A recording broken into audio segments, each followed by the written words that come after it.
Hi, welcome to another episode of FYI with Rowena. We have a great show for you today. I have amazing lineup of guests. So sit back, relax, and enjoy the show.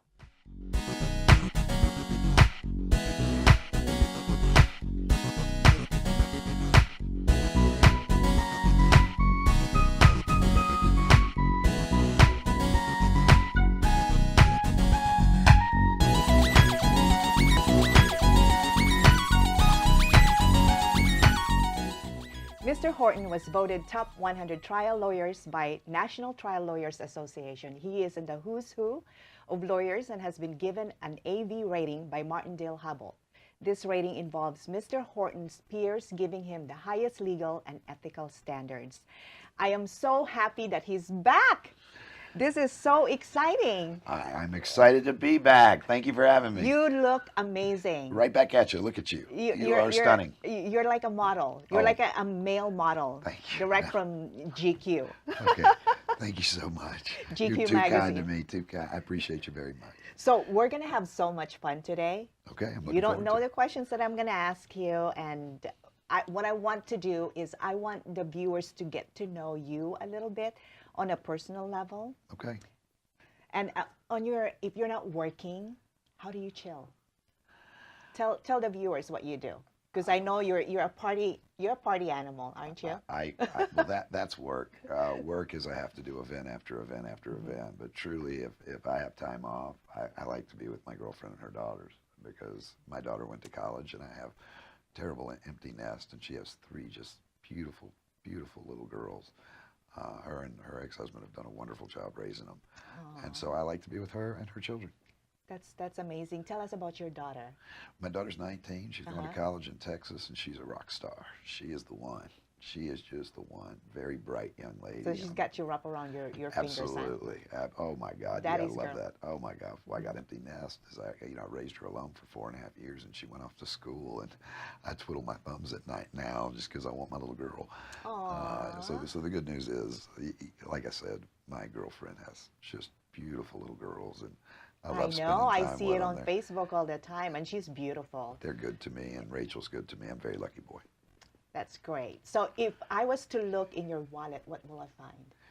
American Express Platinum card, Visa debit card, a driver's license, a bunch of business cards, and then stuff for the road like AAA and things like that to cover me. It's not a very exciting wallet. I very rarely have cash with me. That's good to know. Okay, so you're Irish and Italian. Yeah, I'm Irish, Italian, German, and Scottish, yes. Which is more dominant?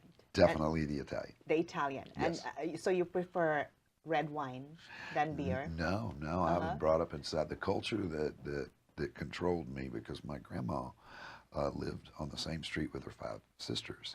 So every Sunday we went to Grandma's house, and of course all of her sisters' grandkids did too. So there'd be 100 of us playing together. These are all Italians, half Italian people, all of us kids running around. And that culture dominated me. That stated I grew up in Southeast Texas and will take a beer over a glass of wine any day. Both cultures are very, very strong in family values. Yes. Very Yes. close-knit. Yes. So everyone has their own unforgettable moments. What are yours? Unforgettable moments. My divorce. My wife, I worked a lot. And she fell in love with me, and I didn't notice. And I was gone about a year out of 2 years, taking depositions in other states. And I lost my wife. And I think that's probably the moment that'll stand out the greatest in my mind, is probably the biggest failure I've ever had. So if we're talking about your greatest successes and your greatest failures, that would be one of them. Yeah, I think every man has an obligation to know his wife's heart. And if you're working so much, she becomes so lonely she has to leave. You definitely failed somewhere, and you weren't working for you. I mean, I'll be happy with a tin boat and a double wide trailer and a pickup truck. I grew up in humble beginnings, and I wouldn't have a problem ending that way. I did it all for her, and I didn't really communicate it, and she got lonely, and I lost her. So there's your biggest failure. Yeah, well, now you're doing something different. right?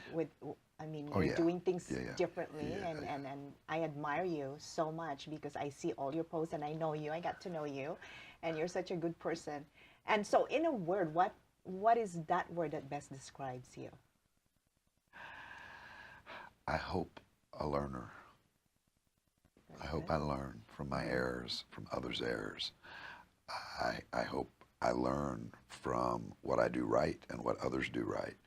And I hope I'll always reflect to try to improve myself. If you can change anything in the world right now, what would that be? War. I'd stop war. Mm-hmm. Mm-hmm. And I'd replace it with forgiveness. And so you're going to be doing segments on the show. What can the viewers expect from you? You probably hear me talk about my business a lot. You Mm-hmm. hear me talk about my girlfriend and little girls a lot, because that's my biggest success, is learning from my divorce so that I can keep the one that I love the most. And I think our biggest successes and failures are always personal. Business is only a route to a personal life. And I think if you measure your success by way of your business, you may not make it to heaven. I think that you got two banks, a bank account and a soul bank. And I think you take one with you after you die only, and it better be full. Very well That said. is my rule on life. Well said. So who is your who is your hero growing up? My granddaddy. Mm-hmm. He was chief police in Beaumont.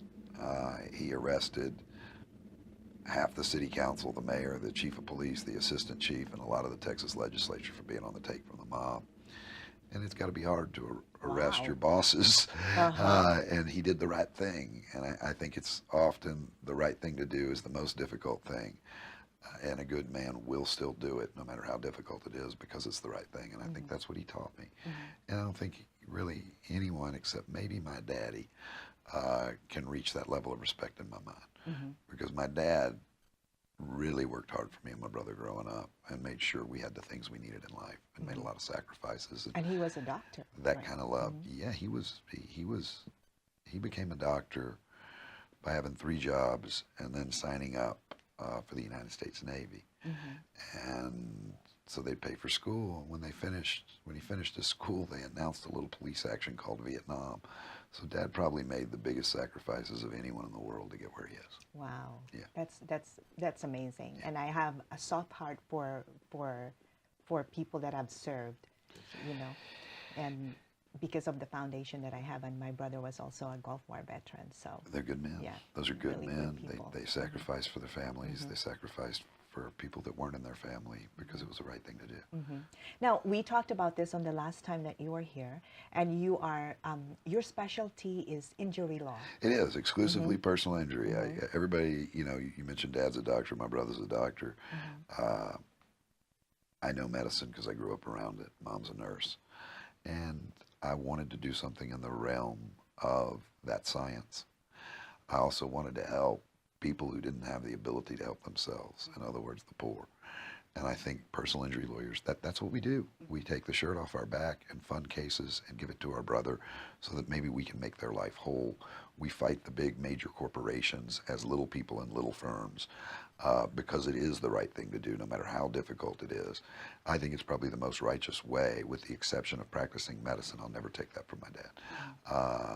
That one can have as a profession. I don't think you can do more for others than we do as personal injury lawyers, and any doctor does just in his practice of medicine, saving lives every day. You know, I know a lot of people in the community, and so do you. And most of these people have a positive. They rave about you. Well, thank you. You know, and so I think Thank you. I think that's what sets you apart from any other practice, because you're very friendly, you're very outgoing, and you're very professional when you need to be. I definitely do not believe that a man's character is defined by his wealth or where he is in society.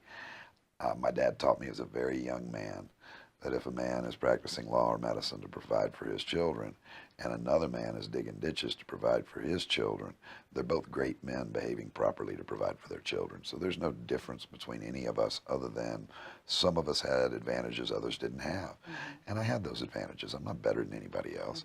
I just had really good parents that did the right thing and educated my brother and I so that we could have good lives. It doesn't make us... I try to pay it forward as best I can, and most importantly, I try to laugh and smile everywhere I go, because I think life is too short to do the contrary. Always. And I think people love happiness. I don't think people want unhappiness. And I think people that walk the negative, unhappy path are just selling their own lives and their own happiness up the river. And you know what? I completely agree. It really is how you deal with situations. It is. Rather than the situation, you know, controlling you. It is. And I'm very fortunate to be involved in a profession where most of what I review is tragic. So I wake up every day going, dude, life's pretty good. Exactly. When you do what I do for a living, you wake up every day, you see all 5, 10 fingers. You're going to find all your 10 toes. You're going to see you still got your arms, your legs, you can walk, and you're going to go, life is good today. Let's get up and smile. Because so many people that I represent don't get to say those things. And so life is good today. That's great. Life should be good every day for everyone, because it is what we make it. There you go. So tell the viewers what do you want to tell the viewers? Well, I hope everybody has an awesome day. I hope none of you get hurt, but if you do, I'd love you to come in and see me, because I'd sure like to give you a hand and try to help fix whatever's going wrong in your life. And then I'd tell everybody, smile every day. It doesn't cost you anything. It makes others happy. And ultimately, it's going to make you happy. Don't listen to the naysayers. They're only naysaying because they're unhappy with their own lives. Just stand up, put your foot forward every day, and do the best you can. And I promise every day's going to work out just fine. That's the way I've lived my life. I think it's the way everybody should live their lives. Wonderful. I just learned something from you saying that. But Well, this is so much fun. Thank you, thank you. So that's it. Nothing embarrassing. I loved it.